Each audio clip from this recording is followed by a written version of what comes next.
Support comes from the Missouri Forest Products Association. Missouri produces wood pallets, railroad ties, white oak barrels, hardwood floors, and more. Details on the variety of products made in the state are at choosewood.com. From St. Louis Public Radio. This is St. Louis on the Air.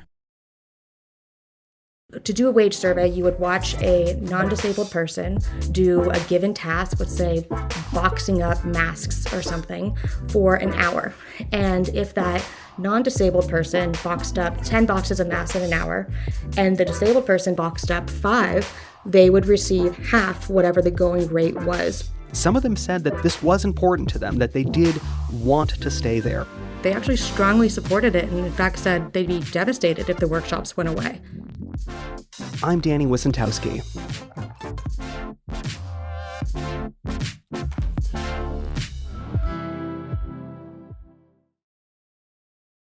In recent years, many states have moved away from the use of sheltered workshops. These employ disabled adults and, in theory, are intended to prepare them to enter the regular workforce. Except in Missouri. Here, these workers rarely graduate to higher-paying jobs or independence, and so they stay in these roles, earning an average of just $4 an hour. They stay in these jobs for years, and sometimes decades. And as it turns out, this is the system that Missouri officials prefer. A new investigation published today from the Kansas City Beacon and ProPublica Local Reporting Network reports that more than 5,000 disabled adults are employed in Missouri's sheltered workshops. Over the last 5 years, just 2.3% have graduated to their own independent jobs. And here to talk with us about that investigation and about Missouri's sheltered workshops is the author of that investigation. That is Madison Hopkins, who is the health accountability reporter for the Kansas City Beacon. Madison, welcome to the show. Thank you so much for having me. Madison, sheltered workshops have been around this country for a very long time, but Missouri uses them in this particular way, a way not seen in other states. Tell us a bit about what you found. Yes, and you touched on it a bit earlier, but they are very old. Sheltered workshops and minimum wages have been allowed for more than 80 years. And one of the original intents of those programs was that they be temporary and help people with disabilities learn some skills and move on or graduate to the regular workforce. Yet in Missouri, that rarely happens. And a big part of that is because the state does not view its sheltered workshop program as a training program, but rather exclusively for employment. If people just so happen to move on to the regular workforce, that's great. But if they want to remain in the workshops earning less than minimum wage for their entire adult lives, state officials believe it should be their choice to do so. Mm-hmm. And what do we know about the workshops themselves? What are they making, and are they turning a profit? Sure. So a lot of these workshops are like any other light manufacturing assembly line you might see. They're all over the state. We've got 97 operating locations here in Missouri, which is second only to Illinois. And they are turning a profit, yes, in the sense that for the most part, these workshops rely on their own business models to be successful in selling the goods and services they provide. They do receive some additional state funding, but overall, they are supporting themselves. And how long do people tend to stay in these workshops? So we found quite a long time. We looked at the employment numbers and found that nearly half have been there for a decade or longer, and 20% of the more than 5,000 disabled adults who work in these workshops have been there for 2 decades or longer. And you spoke to some of the people who did work in these workshops and their family, and you did find that, although they were not graduating, they were not going on to their own independent jobs, some of them said that this was important to them, that they did want to stay there. What did you find? Yes, that was a very interesting finding as part of this investigation is, as you said in your intro, that there's many states that are moving away from sheltered workshops, and there's national disability advocates who are calling for an end to sheltered workshops at the national level, saying that they're discriminatory or exploitative. So we were surprised that when we started speaking with many of the sheltered workshop employees and their families, they actually strongly supported it and in fact said they'd be devastated if the workshops went away. But as we kept talking to them, we spoke with dozens of people who work in the workshops and their families. we learned a kind of important context to this. And that was that many of them weren't saying that they viewed it as a realistic option between working in the community or working in a sheltered workshop. They viewed it as working in a sheltered workshop or doing nothing at all. And that wasn't because they didn't have the skills to work in a regular job at or above minimum wage. In fact, many of them had done so before. But rather they were pointing to external barriers that were keeping them from succeeding in the regular jobs, such as they couldn't secure transportation to and from their job, or mainly for people in more rural areas, they talked about there just not being enough opportunities or employers who are willing to take on disabled adults. And Madison, this is such an interesting point you bring up, because so much of what struck me about your reporting is that situation you just described, that the sheltered workers here in Missouri, they don't, the reasons perhaps for the low graduation numbers, the difficulty of transportation, the difficulty of making those connections to get their independent jobs. Other states bridge that gap because they're taking federal money that are helping them get these people out of these workshops to bridge those programs, but that just doesn't exist in Missouri. Tell us a bit about the connection between the way that Missouri rejects federal support and funding for these workshops to the way that these workshops are limited in Missouri. Right. So while Missouri does accept federal funding for some disability services in other ways, it doesn't accept any for its sheltered workshop program.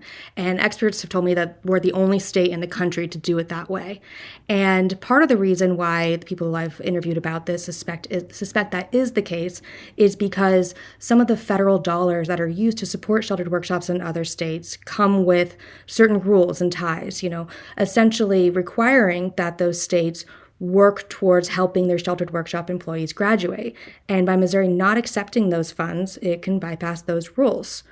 And, when we're seeing other states that are really taking advantage of some of these funds that are available to help their sheltered workshop people move on, they're investing in breaking down some of those employment barriers that sheltered workshop employees express to us, working with more employers in the communities to help them understand and be prepared to hire on disabled adults, providing transportation options, providing job coaching to people. And we're just not seeing Missouri take advantage of those systems in the same way. Just earlier this year in September, the U.S. Department of Education, in fact, announced $177 million in grants going out to 14 different states for programs just like that to help people who are in sub-minimum wage move on. And Missouri didn't even apply. It's just startling. It was just, I believe, last summer that Missouri lawmakers passed a measure to develop a system that allows these facilities to pay below minimum wage. Why is Missouri so attached to this system? That's a very good question. And we are, as one advocate told me, said Missouri is a diehard for their sheltered workshop system. And a big part of that, I'll say, is that there is this support among the community members, and many of the legislators that I've spoken with hear that from their constituents, and they want it to continue. But we're also just not seeing the investment in these alternative options that are really showing people that they have another way, that there is something else besides the workshops out there. So in reality, that is the case for so many people, where if we just ripped the rug out from underneath them and they didn't have sheltered workshops, they would be sitting at home. So until we're kind of building out those alternative options for people, I think that support's going to remain for a long time. Madison, you did interview a couple Missouri officials, including those directly involved in this program. What did they tell you? They said they really don't see a problem with this. They, like I said, that they believe, contrary to programs everywhere else in the country, Missouri's sheltered workshop program isn't about training. It's about work. So there's no need to do anything different right now. And a lot of them also said that they're taking their guidance from the legislation. And since, as you mentioned, just last year, so sorry about that. That's all right. Just last year, that the Missouri State Legislature passed an additional law kind of doubling down on their support for the program. We're talking with Madison Hopkins, who is the health accountability reporter for the Kansas City Beacon. Her investigation, which was just published today in partnership with ProPublica Local Reporting, is titled "Missouri Allows Some Disabled Workers to Earn Less Than $1 an Hour. The state says it's fine if that never changes." And Madison, I did want to talk to you a bit about this pay issue. You write in the piece that there is a specific process for determining the pay that these workers earn, and it's not just a salary. They're actually it's a process called wage surveys. If you've got a handle on the dog over there, which is okay, yes, tell us about what are fine. these wage surveys, and how is that different from perhaps any other job one would be at? Right. So this is really interesting and something that what many disability advocates point to and say is discriminatory, and it's something that a non-disabled person would never be asked to do. And essentially, how an hourly wage is determined for a sub-minimum-wage employee in a sheltered workshop is their productivity is measured against that of a non-disabled person. And that's done, like you said, through a wage survey. So, for example, to do a wage survey, you would watch a non-disabled person do a given task, let's say boxing up masks or something, for an hour. And if that non-disabled person boxed up 10 boxes of masks in an hour, and then the disabled person did the same and they only boxed up 5, they would receive half whatever the going rate was for that task.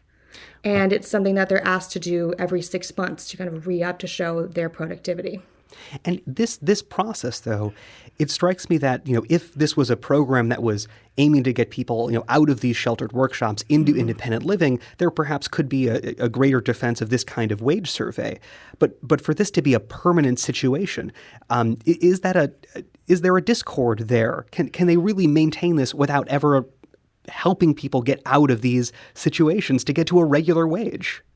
Right, and that's the issue a lot of people bring up when talking about sheltered workshops, is that first off, we're talking about doing tasks that maybe are not necessarily preparing people for the regular job force in general. And second, when we're continuing to have them do these wage surveys and continuing to prove their productivity, if we are not seeing productivity improve, I think many people would see that as a sign as something isn't working, or they need additional guidance, or any sort of accommodations that are much more common nowadays than when sheltered workshops first began many decades ago, to help them bulk up that productivity. And the fact that we're not seeing that is another kind of big argument what people would say is against sheltered workshops, and a clear indicator that they're not learning. They're not learning and moving on and getting the skills they need to live, more fuller lives outside of the workshops. Madison, we mentioned earlier that there are states that have phased these sheltered workshops out. What are they replacing them with? These states are then prioritizing programs that help people find and keep jobs in the regular workforce, which is something that, much more progressive attitudes now about what disabled adults can and should be able to do. And most people would say that given the proper accommodations, there should be no reason that anybody who wants a job couldn't keep a job out in the regular workforce. And some of those accommodations might be, exactly what you would think of when you think of a wheelchair for somebody, or a ramp for somebody in a wheelchair. Or it could be something like an on-site job coach that is helping somebody with intellectual or developmental disabilities during their first few weeks or months get up to speed on training and understanding what their job responsibilities are. And or even just helping people learn about, before they start a job, general rules of professionalism and how to interact with their coworkers and supervisors. All of those things have shown great success in helping people not just have to rely on those supports indefinitely, but get those supports, get a job, and keep it, and move away from even needing any sort of additional help from the system. Now, in Missouri, those kind of resources just don't exist, but there are agencies in Missouri government that are supposed to be helping disabled adults, become more independent. And one of the really shocking details I think you wrote in your story is that while other states, their equivalent programs will do, one-on-one guidance, they'll help these folks out. In Missouri, I think it was once or twice a year, they assemble them in a room and they watch a video. And that's it. That's the culmination of helping them get out of these sheltered workshops. Is that really the end of the support that they get, a video? Right. Yeah. What you're mentioning is the required counseling that went into effect by a new federal law called the Workforce Innovation Opportunity Act, which part of that was meant specifically to help people move on from subminimum wage to employment in regular jobs.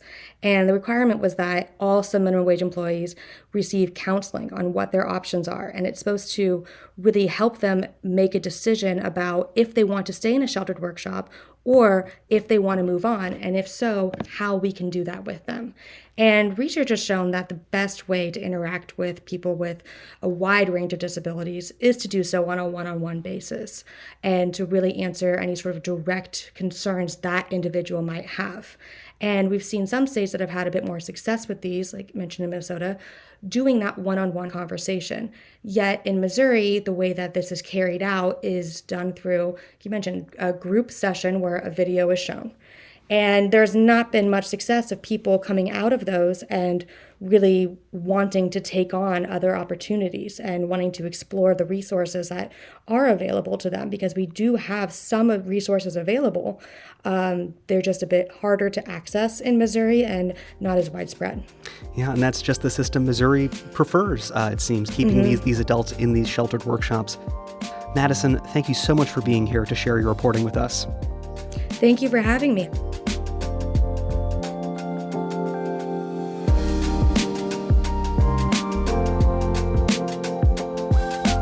This episode was produced by Avery Rogers. Audio engineering and podcast design by Aaron Dorr. Our executive producer is Alex Hoyer. St. Louis on the Air is a production of St. Louis Public Radio. Understanding starts here. Our podcast proudly supports St. Louis artists by using music from Life Creative Group.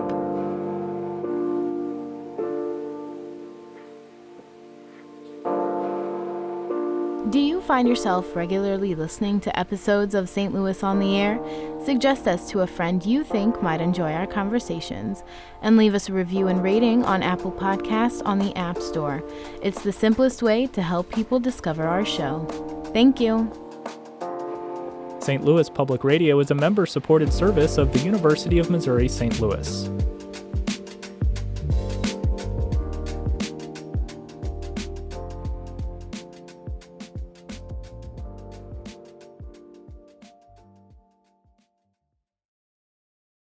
Support comes from Missouri Forest Products Association, committed to sustainable and sound conservation of the state's forests, which support more than 41,000 Missouri jobs, resulting in a $10 billion industry. ChooseWood.com.